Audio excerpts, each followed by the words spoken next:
G'day folks, welcome to this quick kind of introduction to Cycle 2 Abysswatchers from Aeon, Trespass, Odyssey. So this is basically the second campaign, the second cycle, and I am not even through the first day yet, and already we've had two big battles and a lot of work and many hours of upkeep and rules read and the like. I want to kind of give you an overview of what's happening in this second cycle. Now, there'll be no spoilers. This is really just an introduction to the kind of the rules changes and the theme flavor changes. A lot of people, so when I kind of said I kind of wasn't inclined to continue, a lot of people said, oh, look, give Cycle 2 a go. It's an entirely different game. Cycle 1 is more like the introduction, and already I can see that. So this is the end of the second battle against the Chimera Metastasios. It's basically a giant blob of kind of tar and oil and ambrosia, which has sort of come alive and kind of rolls along the battlefield and can swallow up things. And yeah, as you can see from the model, it has 2 vantage points, as you can see. So basically what this looks great. What I like about this is, as you create vantage points, these parts can be added and removed, and you create the vantage point and place your Titan miniature on top of it. So they're literally on the primordial fighting them. And then you can see here we've got Philoctera on the ground in the background. So vantage points against this monster play a key role. It's basically got 12 health, but you inflict an extra wound, I think, when you wound it from a vantage point. So this is really critical to winning this battle. But I want to talk more about sort of what's going on. First and foremost, there are new ascendancy rules in this cycle. And when you are instructed to apply the ascendancy rules, all of your Cycle 1 gear almost becomes redundant. It becomes substantially weaker, harder to hit, harder to damage. Let me try and find the ascendancy rules. Ascendancy, where is it? Gear ascendancy. So weapons, armor is -1 to evasion reroll, -1 to evasion bonus. Can't use any Kratos tokens. Don't get a power reroll. All this kind of bad stuff. So the cycle is immediately creating this incentive for you to build new weapons, build new items, start crafting new stuff. Unfortunately, you get some new stuff straight from the start. So here, for example, is my Temenos Xiphos, okay? And immediately also you can see some new symbols on these weapons. So you start with this at the start of the campaign. You get this. I won't tell the story, but you start with this at the start. So this is not really a spoiler. But you'll notice these little symbols down the bottom here, and I will share another one. This is one of the starting items you receive, this puzzle axe. You can see here it has all this kind of labyrinth symbol 2, 3. Basically, this means that for every labyrinth keyword you have on, you count up the labyrinth keywords on items on your character. Now, in this case, I've managed to bring 3 labyrinth items together for Ulyssia, which gives her carving 1 and +1 precision. If I can get another labyrinth keyword, this weapon also becomes deadly.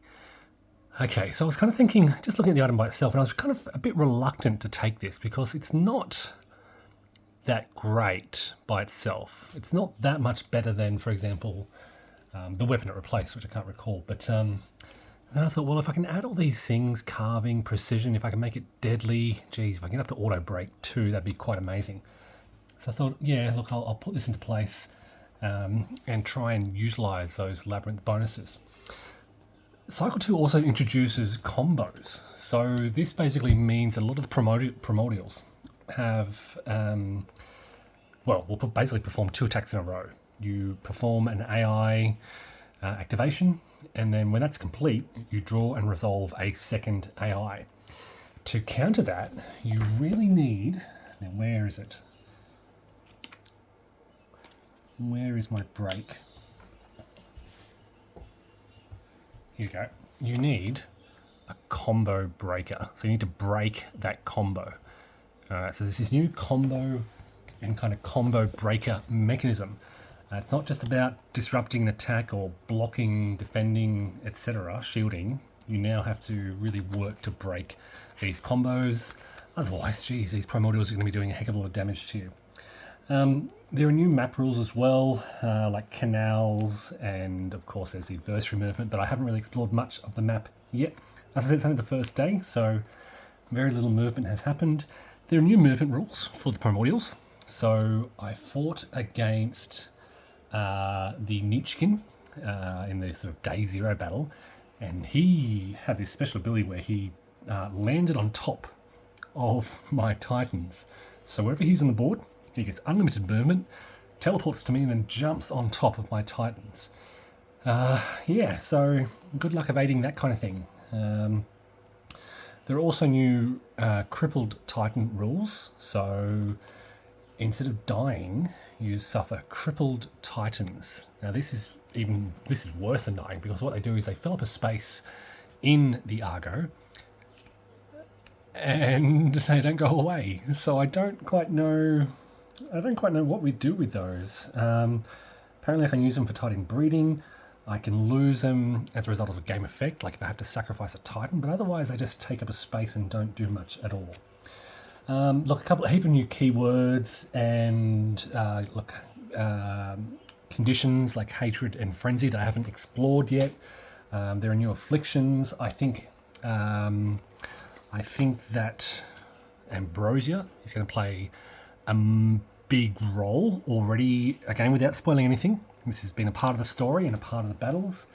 And yeah, look, and on the Argo sheet as well, we have refugees, space for refugees, captives, and kind of references to defectors. And literally, this is in the app as something that you track as like a resource on the Argo. It is the theme of the story is also, starkly different from Cycle 1. We are away from Crete and King Minos and so forth, and we are in a completely different environment. A completely different issue is affecting the region. I'm going to do some gameplay videos once I get more further into the cycle, but for now, like I said, I just want to cover that broad overview, give you a sense of already one day in how this is different. Yeah, as I said, a lot of new weapons, a lot of new armor. So look, I want to show you, it's a brief final thing before I wrap up, this sort of labyrinthian armor. Again, this is a labyrinth keyword. Yeah, just some sort of slightly more detailed special effects. So there you go, folks. That's just the start of cycle 2 from Aeon, Trespass, Odyssey. Thanks for watching, and take care.